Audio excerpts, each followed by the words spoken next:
Bonsoir à tous, merci de rester fidèles à la 3. Votre programme 100% sport dénommé La Grande Team démarre maintenant. Voici le sommaire. Sommaire. Terminons en beauté avec les informations croustillantes dans LGT News. Focus. Tournoi de Montaigu. Football. Encensé par sa nouvelle génération, la France est-elle le meilleur modèle de formation des jeunes? Excellente émission à tous et bon week-end Pascal.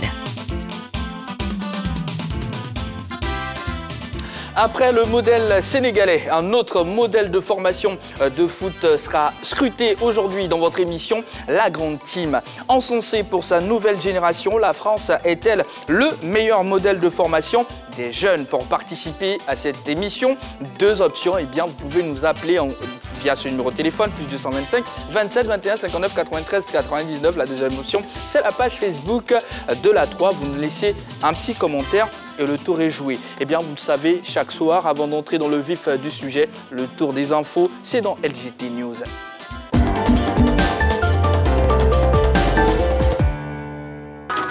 Ajoutons cette info de dernière minute. Les noms officiels des nouveaux stades de Yamoussoukro, de San Pedro et de Korogo connus.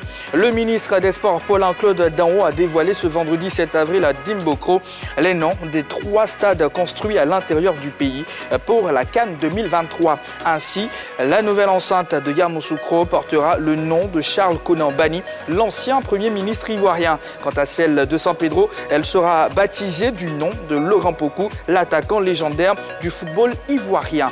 Pour ce qui est du stade de Korogo, il se dénommera Stade Amadou Gon Coulibaly, également ancien Premier ministre. Pour ce dernier numéro de la semaine sur ce plateau, avec moi, Dago Charles, Henri-Joël Bois, Mohamed Ballot et Roger Stéphane. Bonsoir messieurs. Bonsoir Jean-Baptiste. Allez, ce n'est pas l'équipe type, ce n'est pas l'équipe B. En tout cas, l'équipe est là. Dago Charles, c'est bien envoyé ou pas? Non, c'est bien envoyé. J'espère pouvoir faire partie de l'équipe type. Voilà. Bon, mais comme Roger Stéphane est là, oui. Il fait partie de l'équipe olympique. Ça va. C'est notre... Il fait partie de l'équipe olympique. Olympique. Ah, j'ai pensé à notre Seko Fofana, mais bon, allez. Là, sur cette dernière information, messieurs, les noms, un petit commentaire? Non, est-ce qu'on doit vraiment faire un commentaire? C'est une décision du gouvernement. C'est tout simplement un bel hommage à certaines personnalités, notamment les 2 anciens premiers ministres, Charles Konan Banny et Amadou Gon Coulibaly, qui ont servi la Côte d'Ivoire pendant très longtemps. Et puis à Laurent Pokou, l'homme d'Asmara, l'un des plus grands footballeurs ivoiriens de tous les temps. Donc oui, c'est tout simplement un bel hommage. C'est une très bonne décision prise à part. Pour Laurent Pokou, Dago Charles, il était temps? Ah ouais, je suis satisfait pour ce qui est de Laurent Pokou parce qu'il a tout apporté au football ivoirien, je dirais même au football continental. Voilà, il a fait vibrer voilà, le cœur des Ivoiriens lorsqu'il jouait même en France.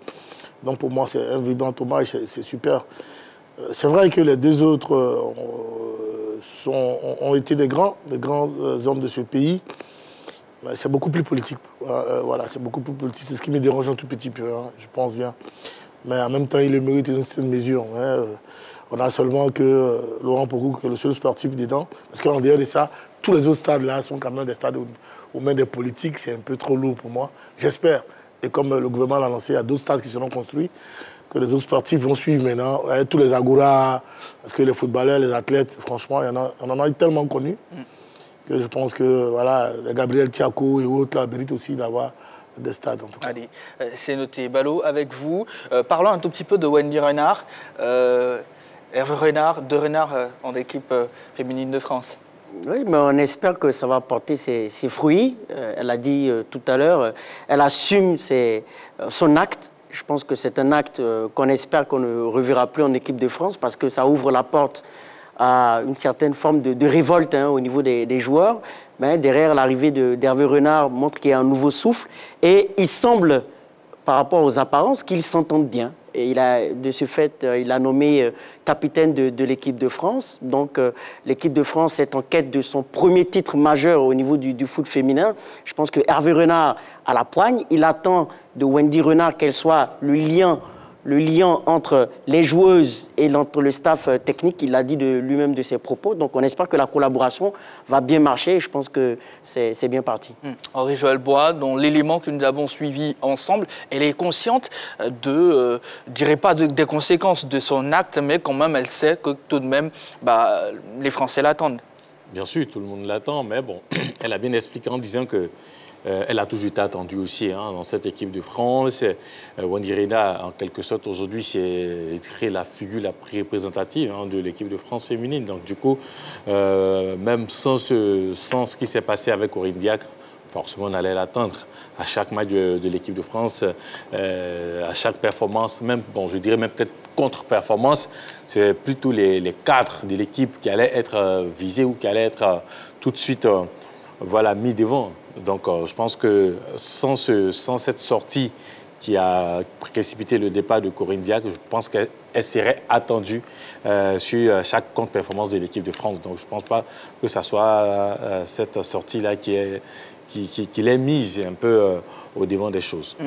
Roger, tant chez les hommes que chez les femmes, les choses bougent. Il y a des athlètes pour faire bouger les choses. Oui, mais bon, en même temps, on peut déplorer aussi la méthode, parce que j'avoue que ça risque de faire jurisprudence dans cette équipe, dans cette sélection française. Maintenant, elles sont attendues au rendez-vous. Je veux dire, si elles échouent, elles vont se faire massacrer. Et puis derrière, quand vous regardez tout ce qui s'est passé, c'est-à-dire que si 2 ou 3 joueurs décident de se liguer contre un sélectionneur, on va prendre une décision en faveur des joueurs. Moi, je trouve que la méthode n'est pas très, très bonne. Mais maintenant, c'est arrivé dans un contexte assez particulier. Il y a un moment où l'ancien président de la Fédération française de football, Le Gret, avait été en difficulté. Donc, tous ceux qui étaient ses hommes de main dans sa politique au niveau de la Fédération française ont été mis en difficulté. Donc Corinne Diacre, c'est un peu dommage. Bon, maintenant, on attend de voir comment est-ce que Hervé Renard va faire évoluer les choses. Est-ce qu'il a fait vraiment un bon choix? Est-ce qu'il va réussir avec cette sélection? Bon, on se pose des questions. On attend la prochaine compétition pour voir à quoi ça va ressembler véritablement. Mais j'avoue qu'il y a beaucoup de choses à dire et à redire sur cette situation. On assiste un tout petit peu à un volte-face d'Ago Charles, un athlète, forcément, quand il revient, dans quelle disposition il se trouve, surtout quand il est avec un nouveau sélectionneur. C'est vrai qu'on a les premiers ressentis de Renard, la Wendy. Tout est une question de communication. En général, Stéphane l'a dit, les conditions dans lesquelles elle était partie laissent un peu penser qu'il y avait tellement de problèmes, tout ça. Et je pense que le ménage a été fait au niveau de la maison. Et c'est fort de ça que, voilà, Hervé Renard l'a sollicité, il lui a demandé de revenir. Et avec elle, c'est tout le groupe. Mais je pense que Hervé Renard, qui a quand même bourlingué, traîné sa bosse un peu dans beaucoup de sélections, a dû quand même prendre la mesure de beaucoup de choses, beaucoup s'informer, écouter toutes les parties pour savoir réellement ce qui s'est passé. Et puis voilà, faire revenir cette joueuse-là de niveau international. Donc je pense que ce retour-là devait être bénéfique pour l'équipe nationale. Elle en a conscience. On se rappelle des Zidane et de beaucoup de grands joueurs qui à un moment donné, ont pris leur retraite et puis après on leur a demandé de revenir. Ce n'était pas évident. Mais en général, quand ils reviennent après discussion avec les sélectionneurs, ça marche en général. Donc c'est le cas des Zidane, des Lilian Thuram, mais quand ils sont revenus. Je suis allé en finale, je crois, en 2006.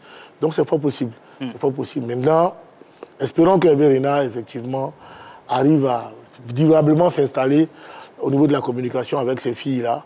En tout cas, moi, j'ai hâte de le voir communiquer avec les dames, parce que ce qu'il a montré avec les hommes était tellement fort que j'espère qu'avec les dames, ça va se passer autrement. Et puis bon, les résultats vont suivre. En tout cas, on le revoit à la CAN 2015 face à Canon sur le banc de touche. Canon, tous les joueurs. Et voilà, c'est vraiment une grande gueule positive pour sublimer ces joueurs. Maintenant, est-ce qu'avec les dames, cette même communication va passer? J'espère qu'elle va se faire entourer de femmes psychologues qui vont l'accompagner pour que ces filles-là comprennent.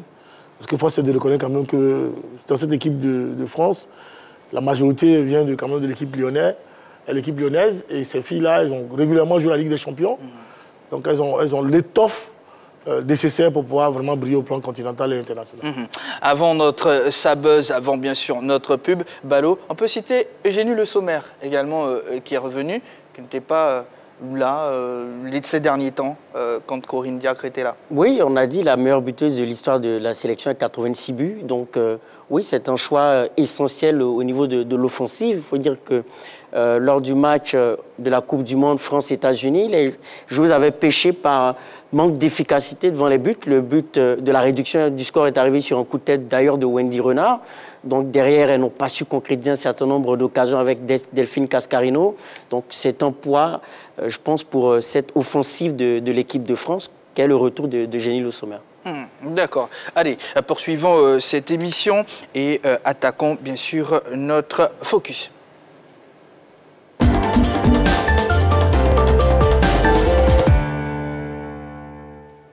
2 jours après leur première victoire au tournoi de Montaigu, les Éléphantaux seront à l'épreuve de la Nouvelle-Calédonie ce samedi. L'objectif cette fois est de se rapprocher de la 9e place au classement général. Alors messieurs, le tournoi de Montaigu se poursuit pour nos pachydermes, même s'ils n'ont pas...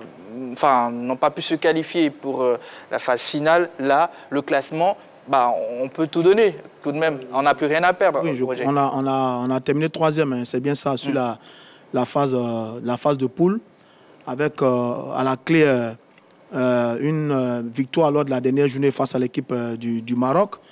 Une victoire qui est venue confirmer plus ou moins le potentiel assez intéressant de cette équipe des cadets des Éléphantaux, qui ont produit du jeu, du football, qui ont de la qualité individuelle, qui avait 2 défauts. Celui de ne pas inscrire les buts sur les 2 premiers matchs disputés, notamment contre la Roumanie lors de la première journée, et contre un but marqué, mais l'égalisation après qui concerne finalement le match nul, et puis la défaite lors de la 2e journée face à l'équipe du Mexique. Maintenant, le 3e match face au Maroc a permis de voir une équipe qui peut marquer un but, ça a été fait, qui est capable de protéger un but, ça a été fait, parce que le jeune...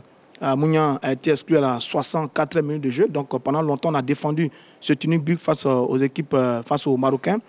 Donc oui, on a quelques regrets par rapport à l'ensemble de la compétition, eu égard aux qualités démontrées par nos jeunes garçons. C'est un peu dommage, mais maintenant, il va falloir finir en beauté avec le prochain match. Henri-Joël Bois, l'objectif c'est d'améliorer le classement, terminer 9e. Est-ce que cette mission est à la portée de nos U16? Bien sûr, c'est une mission à la portée des Éléphantaux.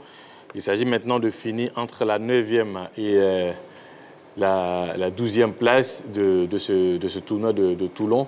On finissait 2e, c'était plus la 9e et plutôt la 5e et la 8e place qui étaient concernées, mais là, on a fini 3e, donc on va rencontrer les autres 3e des autres poules, notamment la Nouvelle-Calédonie, notre futur adversaire.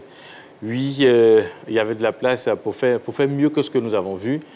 Le talent, il était là. On l'a dit ici, ce qui a manqué un peu à cette sélection, je dirais, c'est l'efficacité devant les buts. Malheureusement, on n'a pas pu l'avoir. On va essayer maintenant de finir en beauté en gagnant, pourquoi pas, les 2 derniers matchs qui restent à venir, notamment le premier face à la Nouvelle-Calédonie, et puis on verra ensuite quelle équipe rencontrer pour le dernier match. Alors, pour la 3e sortie, c'est une victoire face aux Marocains. Dagou Charles, est-ce que cette victoire peut booster nos Éléphantaux? Oui, comme on n'a pas bien commencé une compétition, parce qu'il faut quand même reconnaître que l'entame n'a pas été bonne au niveau de la préparation, déjà, je veux dire, au niveau de la sélection des joueurs, tout et tout. Voilà, quand on arrive dans cette compétition, comme au Chan, on utilise en général les 2-3 premiers matchs là, pour entrer dans la compétition. Voilà, c'est ce que je pense que les Éléphantaux ont vécu là. Et donc, après avoir battu le Maroc, maintenant, ils sont assez requinqués moralement, psychologiquement, pour venir à bout de cette équipe-là, de la Calédonie. Donc, moi, je pense qu'aujourd'hui, c'est dommage, les matchs sont venus très vite pour eux. Voilà, on aurait eu un adversaire beaucoup moins que certainement qu'ils se seraient qualifiés. Dommage, je pense qu'ils peuvent gagner ce dernier match et puis se préparer. Mais on va toujours le dire, il faut franchement qu'au niveau quand même de l'instance dirigeante aujourd'hui, on commence à penser politique, on commence à penser en amont tout de suite. Tous les tournois sont déjà préparés, sont connus d'avance. Tous les tournois internationaux sont connus d'avance. Les fenêtres FIFA, tous les matchs internationaux sont déjà connus.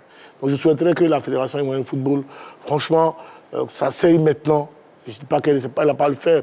Elle ne le fait pas, mais franchement, qu'elle s'asseye et puis commence à se projeter sur tous les tournois à compter de la saison prochaine et préparer tous ceux qui vont faire ces tournois-là.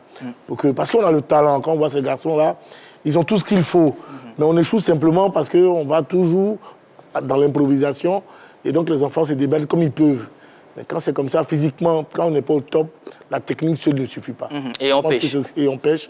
Dans les derniers instants, il a dit, on n'arrive pas à marquer des buts, alors que on joue face au Maroc, on mène 1-0, on arrive à conserver un résultat. Et après même réduit à 10 aussi après. Donc, voilà, on joue à 10 contre 11, ce qui n'est pas une palette des éléphantaux. Et s'ils arrivent à le faire, ça voudrait dire qu'ils auraient été mis dans les meilleures des conditions, on aurait préparé par anticipation. C'est sûr que ces garçons auraient agréablement surpris tout le monde. D'accord. Voilà. Balo, le bilan à ce stade de la compétition, après 3 sorties, c'est un match nul, une défaite et une victoire. Derrière, qu'est-ce qu'on peut retenir pour faire plus simple? On peut retenir qu'on pouvait faire mieux et que pour moi, c'est une grande déception parce que cette équipe de Côte d'Ivoire avait de la place pour avoir 3 victoires. Lorsqu'on revoit la physionomie, surtout des 2 premiers matchs face à la Roumanie et face au Mexique, il y avait la place pour gagner ces différents matchs-là. Il y avait la place en termes de supériorité technique parce que moi, j'ai été surpris personnellement de savoir que cette équipe de Côte d'Ivoire a pu rivaliser techniquement avec une équipe comme le Mexique, jusqu'à même à avoir un jeu d'attaque-défense, notamment sur la seconde période face à cette équipe du Mexique. Face à la Roumanie, il y a eu une magnifique première période face aux Roumains. Donc on retient qu'il faut travailler l'efficacité de nos différentes équipes. C'est l'une des plaies du football ivoirien à tous les échelons. Travailler l'efficacité, travailler la gestion des moments décisifs dans un match. Je pense que lorsque on a l'ascendant dans le jeu et qu'on est pris par une bourde d'un gardien qui chamboule tout dans le match, ça prouve que derrière, on n'a pas une bonne gestion de certains moments du match. La gestion des temps faibles où il faut avoir un niveau moyen pour pouvoir faire face à ses adversaires. Là, nous, on n'arrive pas à le faire. Lorsqu'on est dans nos temps faibles, on s'écroule complètement. Le jeu est loin d'être reluisant. Lorsqu'on est dans nos temps forts, on a du mal à concrétiser ces temps forts-là par une efficacité devant les buts. Donc ça, c'est un problème à tous les niveaux. Donc il faudra qu'à l'avenir, on puisse travailler ces facteurs-là, l'efficacité et surtout la gestion des moments décisifs dans un match, parce que la Roumanie, sans être extraordinaire, a été tout simplement très concrète dans ces moments décisifs à travers cette égalisation face à la Côte d'Ivoire. Roger, en termes de buts, c'est un but encaissé, 2 buts marqués en 3 sorties. C'est ça. Alors, quel commentaire vous faites de ces statistiques-là? Et pourtant, beaucoup d'occasions de but. Ouais. Énormément d'occasions de but. Sur tous les 3 matchs? Sur tous les 3 matchs, notamment les 2 premiers. Et donc, Roumanie, Mexique. Oui, ensuite Maroc. Maroc, oui. Donc beaucoup d'occasions de but et à la fin, c'est 2 buts marqués, 1 encaissé. Bon, au moins, la bonne nouvelle, on a marqué plus qu'on a encaissé. Bon, maintenant, moi, je suis très content de cette équipe parce que ces garçons ont montré que, 1, ils savaient jouer au football, 2, ils avaient le niveau et que parfois, ils étaient supérieurs à leurs adversaires. Face à la Roumanie, la première mi-temps était très belle. On aurait pu la gagner 2-3-0. Face au Mexique, on a fait jeu égal avec une équipe redoutable. Et donc, on a joué quasiment 3 adversaires de styles de jeu différents. On a gagné une équipe africaine qui est le Maroc, c'est bien. On a fait match avec une équipe européenne. C'est vrai que ce n'est pas la meilleure équipe en Europe, mais c'est bien, c'est la Roumanie. Et puis ensuite, on a joué contre une équipe de l'Amérique centrale nord, qui est le Mexique, qui nous a battus, mais vraiment difficilement. Donc, oui, on sait jouer. On sait jouer, on a de la qualité. Il y a beaucoup de choses intéressantes. Maintenant, tout ça sera parfait si, à l'avenir, on réussit à organiser des compétitions régulières pour nos différentes catégories. Qu'au soit donc de ce tournoi, il y a une compétition pour nos enfants de 16 ans, une compétition pour nos enfants de 18 ans. Ça permettra de les préparer régulièrement, d'être ensemble. Parce que quand même, je vous rappelle qu'en Europe, la plupart des joueurs qui évoluent dans les sélections A, qui jouent l'Euro et qui jouent les Coupes du Monde, ont joué ensemble chez les U15, les U17, les U19, et finalement, ils arrivent à un certain niveau, ils gagnent les compétitions. Donc, ce ne sont pas des générations spontanées, ce sont des générations programmées. Donc, à nous maintenant de commencer à programmer nos générations U16, U17, U18, U19, jusqu'à U20. Là, la fédération a lancé le championnat de U20. C'est très bien. Il faut penser aux autres catégories.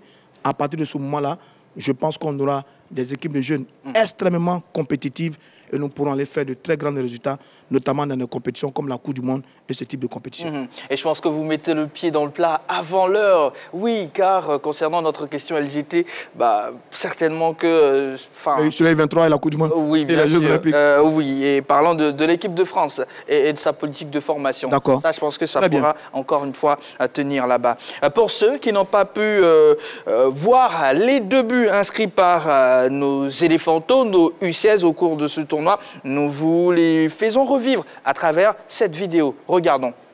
Ballon récupéré, c'est bien vu. Et une de la première frappe.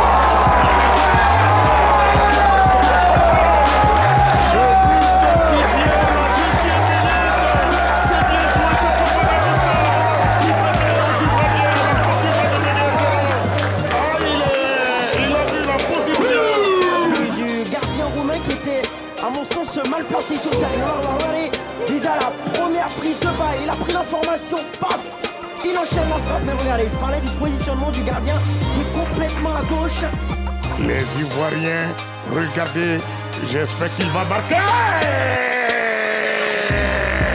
Là, il s'applique. La Côte d'Ivoire, le Maroc à 0. Et je insiste, on trouve l'orientation de filet. On espère que c'est le signe d'une efficacité retrouvée. Regardez-moi comme cette défense n'était pas présente sur l'action. Et là, il y a le sang-froid, il y a le self-control nécessaire, il y a l'application qu'il faut pour pouvoir mettre ce ballon au fond des filets. Pour une fois, il y a eu l'attitude nécessaire pour transformer ce but. On espère qu'ils vont pouvoir s'en inspirer pour les autres occasions. Regardez, comme là, c'est bien coulissé. Il y avait une solution à gauche, mais là, il prend ses responsabilités comme un grand pour pouvoir transformer ce but. Notre question LGT pour ce soir, encensée pour sa nouvelle génération, la France est-elle le meilleur modèle de formation des jeunes? On en parlera bien sûr dans notre actu. En attendant, au programme aussi, dans cette émission, la grande team, un Sabuzz. Voici le jingle et la vidéo.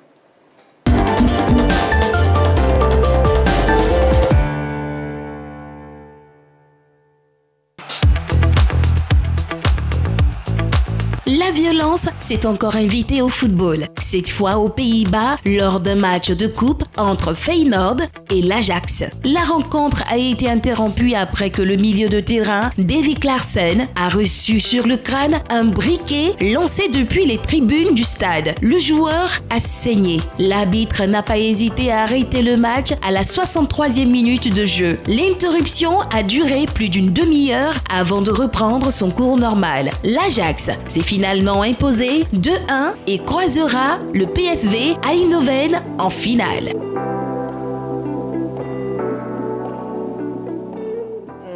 Dago Charles, ce sont des images qu'on n'aime pas voir au football. La violence, clairement. Ouais, et puis je pense que c'était de notre âge. Hein. C'est des choses que nous, en Afrique, ici, on avait l'habitude de vivre. On allait jouer au Mali, au Nigeria et autres. On nous frappait ça et là, mais je ne pensais pas que ça pouvait se revivre encore en Europe. Dans ce 21e siècle-là, jusqu'à recevoir un briquet de 200, 100 ou 200 mètres. Franchement, ça aurait pu lui casser les yeux. Non, je pense que c'est des choses, franchement, il faut bannir aujourd'hui des différents stades. Il y a tellement de caméras qu'à mon sens, on aurait pu retrouver celui qui a fait, celui qui a posé cet acte-là et puis le condamner. Parce qu'il aurait pu quand même porter sérieusement atteinte à l'intégrité physique de ce joueur-là. Ce sont des choses vraiment à ne plus revoir dans les stades aujourd'hui. Là, un rituel, un briquet qui vient des tribunes, qui blesse un joueur. Qu'est-ce qui peut expliquer ces actes antisportifs? Rien. Normalement, on ne devait même pas trouver d'excuses. Non, vous savez, oui, si tous les passionnés devaient se comporter de cette manière, je ne pense pas que on pourrait assister à un match de foot et repartir à la maison tranquillement. Moi, je pense que rien ne doit expliquer de tels actes. Agresser peut-être un autre d'une manière. Moi, je pense que rien ne peut l'expliquer. Comme Daoucha le disait, aujourd'hui, on a la possibilité dans les stades de pouvoir repérer tous ceux qui s'adonnent à ce genre de pratiques. Et j'espère que peut-être ils pourront le retrouver parce que par son acte, quand même, il y a eu une rallonge au niveau du temps. Il y a eu le temps de jeu. Voilà, le temps de jeu. Il y a eu pas mal de choses qui se sont passées, puis peut-être des amendes aussi. Voilà. Pourquoi pas. Roger, est-ce qu'avec l'acte qu'on vient de voir, est-ce que là, ça ne confirme pas que au niveau des surveillances dans les stades, c'est pas encore au top? Il y a encore de l'effort à faire, mais vous savez qu'il y a toujours des passionnés, un peu trop passionnés que tous les autres. Hein, et dans tous les pays, il y a ce type de supporters là, qui viennent toujours comme ça gâcher la fête. C'est vrai que ces deux équipes-là sont de grandes rivales. Hein. Feyenoord, Ajax, si vous ajoutez le PSV Eindhoven, vous avez le trio magique du football du côté de la Hollande. C'est un peu dommage. Maintenant, il faut renforcer la sécurité autour des stades, dans les stades. Mais je pense que celui qui est victime de... Il y a une enquête qui est en cours. Hein. J'ai pu lire dans le document qu'il y a une enquête qui sera ouverte, qui va mettre en union les dirigeants des deux clubs, ensuite la fédération, le ministère de l'Intérieur, le ministère des Sports, pour essayer donc de résoudre cette affaire-là. Mais c'est un peu dommage parce que la Hollande ne nous a pas très souvent habitués à ce type d'action. C'est un grand pays de football qui a révolutionné dans les années 70 le jeu collectif avec justement cette équipe de l'Ajax d'Amsterdam, à l'époque avec les Johan Cruyff. C'est un peu dommage que ça arrive, mais je pense qu'il faut mener l'enquête, il faut prendre des sanctions, mais vraiment vigoureuses et rigoureuses pour éviter qu'il y ait à l'avenir ce type d'actes sur un terrain de football. D'accord. Balo, eh bien, les condamnations ont fusillé de partout, à commencer bien sûr par les autorités politiques et celles de Gianni Infantino, le patron de la FIFA. Ne faut-il pas passer à une autre répression, enfin beaucoup plus exemplaire pour décourager tous ceux qui s'adonnent aux violences dans les stades? Bien sûr, ça fait l'objet d'un grand débat en France. Je pense que même les gouvernements doivent prendre des mesures en ce qui concerne la sécurité dans les stades et aux abords, parce qu'il faut dire que ça, c'est une forme d'hooliganisme. Ça s'exprime aussi aux abords des stades, la violence. Donc, je pense qu'il faut effectivement l'engagement des autorités politiques. Ce n'est pas seulement une affaire qui doit être restreinte à la sphère sportive. Je pense que les gouvernements doivent prendre des sanctions, prendre des lois qui sanctionnent durement toutes ces personnes qui tout simplement se manifestent par des actes de violence dans les stades. Donc oui, on doit en appeler aux autorités politiques pour prendre des mesures. Ça fait l'objet d'un débat en France. Je pense qu'en France, petit à petit, ils sont en train d'aller vers une répression encore plus sévère à l'égard de ces personnes-là. Et je pense que ça doit faire tache d'huile, ça doit servir d'exemple et de modèle aux autres pays. Allez, c'est noté. Et c'est tout pour notre Sabuzz de ce soir. Nous allons marquer une courte pause. Juste après, la question LGT vous sera posée. Eh bien, deux options. Le numéro de téléphone de la page Facebook de la 3. Je rappelle le numéro de téléphone pour celles et ceux qui viennent de nous prendre en marche. Plus 225 27 21 59 93 99. À tout de suite.